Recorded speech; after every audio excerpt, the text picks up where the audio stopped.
My opinion on security cameras on the mall is, I think it's a good idea because there's a whole lot of stuff that goes on down here. Sometimes it's not appropriate law enforcement to come get people, and maybe the cameras can slow down some of the violent activities or crimes that go on down here.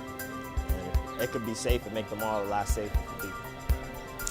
I really don't like the idea of being watched all the time in an outdoor public space. I understand the need for businesses to have surveillance cameras to prevent break-ins into their individual stores, but I think the idea of a public space being monitored that closely that doesn't make me very comfortable.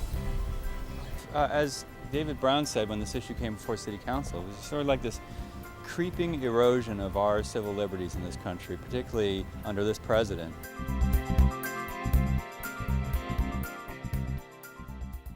We actually began looking at security and assessment of our critical infrastructure after 9/11. Police agencies and municipalities around the country began looking at critical infrastructure issues. And one of the reasons video surveillance came up in the context of the mall is on the east end of the mall here is some of the most important critical infrastructure that the city has. So we first began looking at video surveillance around these buildings, with the mall being a major access point to these buildings shortly after 9/11. I think generally speaking it's a very safe place, and obviously it's the heart of the community, and so we want to keep it a special place. And we began pursuing some rough order of magnitude costs, found that we could probably do 30 cameras in the downtown area for about $300,000. City Council reviewed the proposal and did not agree to move forward with a centralized, fixed, government-run camera system on the downtown mall. What we agreed to explore further was the idea of enhancing an existing program that the police department has, where they have mobile camera systems they set up at known crime hotspots.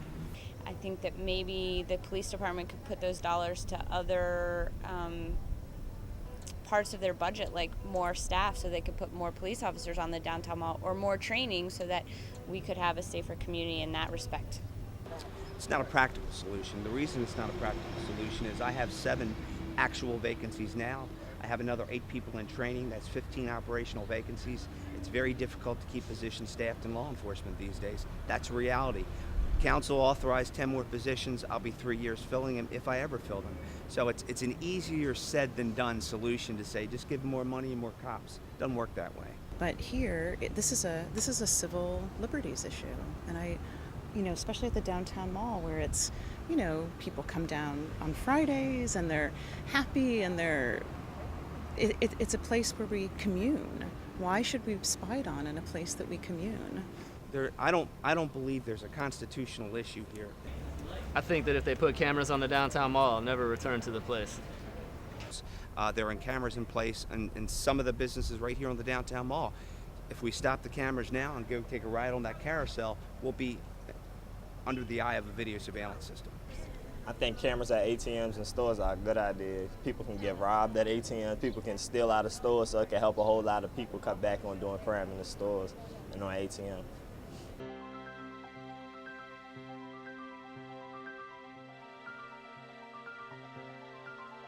That it creates a safe environment, and that's what we're after here. If at the end of the day people don't feel safe, whether it be on these bricks or anywhere else in our community, that's an issue we need to react to. And I think use of any type of technology is a force multiplier, and it's certainly something at our disposal that we ought to be able to employ. I have total 100% respect for Chief Longo, for the police department. I think they're well-intentioned when they make these kinds of proposals. And that's their job. They're doing their job. And our job as elected officials is to balance out the need for public safety and civil liberties. And sometimes that means we're going to err on the side of public safety, and sometimes we're going to err on the side of civil liberties. And that's part of the balance of democracy, and that's a great thing about our country.